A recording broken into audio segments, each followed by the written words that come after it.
कुछ घर ऐसे होते हैं जो काफ़ी नॉर्मल होते हैं और कुछ घर ऐसे खंडर बन जाते हैं जो काफ़ी भूतिया हो जाते हैं। समय के साथ उनकी डरावनी घटनाएं और मशहूर होते जाती हैं।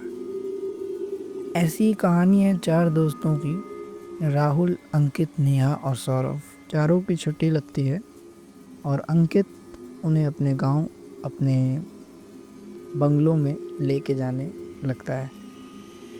इनका गांव और इनके शहर के बीच में एक नदी पड़ती है जिसे उनको पार करके जाना होता है और ये काफ़ी बारिश का मौसम था, तो नदी काफ़ी ऊपर उठ गई थी। जब ये लोग बंगलों के पास पहुंचते हैं नदी को पार करके, काफ़ी बादल करे दे रहे थे, काफ़ी अजीब सा माहौल बना हुआ था, बारिश भी हो रही थी, बारिश काफ़ी तेज हो रही थी। जब ये लोग बंगलों के सामने पहुंचते हैं तो बंगलों के गेट पर एक बड़ा सा ताला लगा होता है। ये लोग कुछ कुछ करके उस ताले को तोड़ते हैं, क्योंकि वो घर अंकित का ही था तो कोई दिक्कत नहीं थी और गांव वाले सब जानते भी थे अंकित को। अंकित के दादाजी काफ़ी बड़े इंसान थे और उन्होंने ही इसको बनवाया था। अंकित के जो दादाजी थे वो काफ़ी गांव के नामी इंसान थे। वो पंचायती भी लड़ चुके थे गांव के और वो गांव के सरपंच भी रह चुके थे, इसीलिए उनकी गांव में काफ़ी इज्जत भी थी।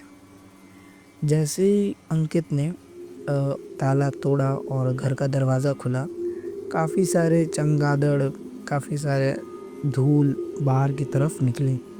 घर काफ़ी गंदा हो रखा था। उन लोगों को रात काटनी थी, तो जितने एरिया में उनको रात में सोना था उतने एरिया के उन लोगों ने, लाइट तो खैर पूरे घर की जलाई, लेकिन उतने एरिया को साफ़ कर दिया झाड़ू वाड़ू से, अच्छे से साफ़ कर दिया, मतलब उसको सोने लायक रात भर के लिए बना दिया।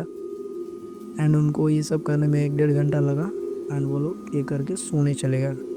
खाना वाना वहाँ पे उन लोगों ने अपना खाया, वो लाए हुए थे अपना, उन्होंने सारा, वो लोग ड्रिंक करते थे, नॉनवेज खाते थे, तो उन लोगों ने नॉनवेज खाया एंड ड्रिंक किया एंड वो लोग अपना सो गए। जैसे ही वो लोग सोने गए, घर की लाइट्स फ्लिकर करने लगी। उन लोगों को काफ़ी अजीब सी आवाज़ें आने लगी और एक को सपने में एक अजीब सा कमरा दिखाई दिया। वो उठा और उन लोगों को ऐसा लगा कि घर के किसी एक कोने से या किसी एक हिस्से से काफ़ी सारी आवाज़ें आ रही हैं, मतलब अजीब अजीब तरह की आवाज़ें आ रही हैं।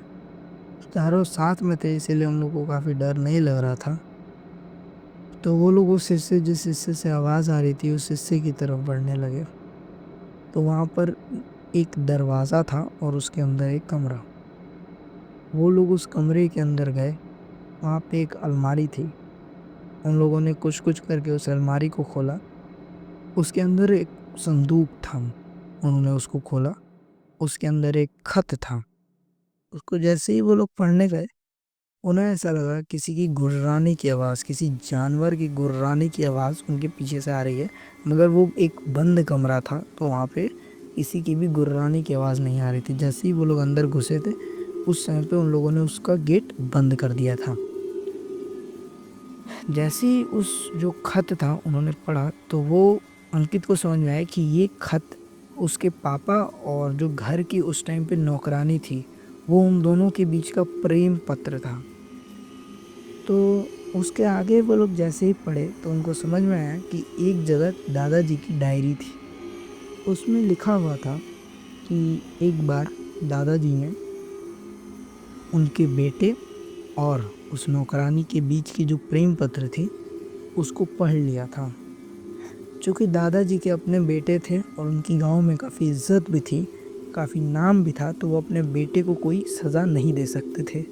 उन्होंने अपने बेटे से काफ़ी नाराज़गी जताई, काफ़ी उनको डांटा, लेकिन जो वो नौकरानी थी उसे काफ़ी बुरी तरीके से उन्होंने मारा और इतनी बुरी तरीके से उनके कुछ चेलों ने, चेले जो चपाटे होते हैं, चेले चपाटे गांव में जो होते हैं, उन लोगों ने उनको इतनी बुरी तरीके से उसको मारा कि वो उसके ऑन द स्पॉट डेथ हो गई, वहीं पे वो मर गई। उसके बाद उन्होंने गाड़ दिया उसको, ज़मीन के अंदर गाड़ दिया। चूँकि वो नौकरानी भी थी और वो गांव के सरपंच भी रह चुके थे, तो उन पे काफ़ी केस वेस का कोई दिक्कत नहीं हुआ और वो काफ़ी बड़े इंसान भी थे, पैसे भी थे। इतना पढ़ते ही बंगलों की जो लाइट्स थी वो काफ़ी ऑफ ऑन होने लगी थी। जो उसका गेट था, वो रूम था, उसका जो गेट था वो भी बिल्कुल खोल नहीं रहा था। वो लोग उसके पास गए एंड उसको खींचने की कोशिश किया, वो नहीं खुल रहा था। काफ़ी देर तक ट्राई करने के बाद वो कैसे कैसे करके खुला गेट। वो लोग समझ गए थे कि इस घर में काफ़ी कुछ अलग है, कुछ तो अलग एंटिटी है, क्योंकि अब उन लोगों को ऐसा कुछ कुछ सामने सामने फील होना, हल्का हल्का चीज़ें दिखना भी शुरू हो गई थी। और बहुत अजीब सा ठंडक उस बंगलो के अंदर महसूस हो रहा था। ऐसा लग रहा था कि यहाँ का टेम्परेचर अलग से माइनस में जा रहा है, मतलब अजीब सा टेम्परेचर है यहाँ पे, इतना ठंडा है जिसका कोई हद नहीं है। वो लोग जैसे ही उस रूम से भागे भागे भागे, जैसे ही मेन गेट के पास गए, मेन गेट अपने आप बंद हो गया। उन लोगों ने बहुत ज़्यादा उस मेन गेट को मारने की, तोड़ने की कोशिश की, बट वो नहीं टूट रहा था।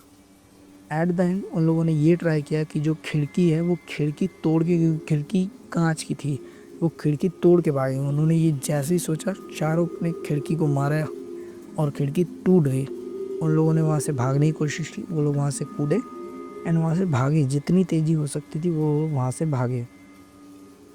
किस्मत से उन्होंने जो गाड़ी पार्क की थी वो बंगलो के मेन गेट के बाहर पार्क की थी, मतलब एकदम घर से हल्की दूरी पर, रोड के सामने। तो वो लोग अपना सारा सामान छोड़ करके खिड़की की तरफ से भागे एंड किस्मत से जो लड़का था, वो जो गाड़ी की चाबी है वो अपने पॉकेट में हमेशा हमेशा जब भी ट्रैवल करता था, पॉकेट में ही अपने गाड़ी की चाबी रखता था। वो लोग वहाँ से भागे, रोड पर आए और गाड़ी के अंदर बैठ के निकल गए। जब वो लोग भाग भी रहे थे तो ऐसा लग रहा था कि कोई उनको पकड़ रहा है पीछे से, कोई उनको रोकने की पूरी कोशिश कर रहा है, कोई चाह रहा है कि वो वापस से घर के अंदर चलेगा। और जैसे ही वो लोग गाड़ी में बैठे, जब वो लोग जा रहे थे, तो ऐसा लग रहा था कि जो बंगलों का छत था उसके ऊपर से उनको कोई देख रहा है, और बहुत अजीब सी आंखों के साथ देख रहा है, ऐसी आंखों के साथ कि जैसे कि इस बार तो तुम बच गए, मगर शायद अगली बार ना बच पाओ। तो यही थी दोस्तों आज की कहानी। आशा करते हैं आपको कहानी पसंद आई होगी।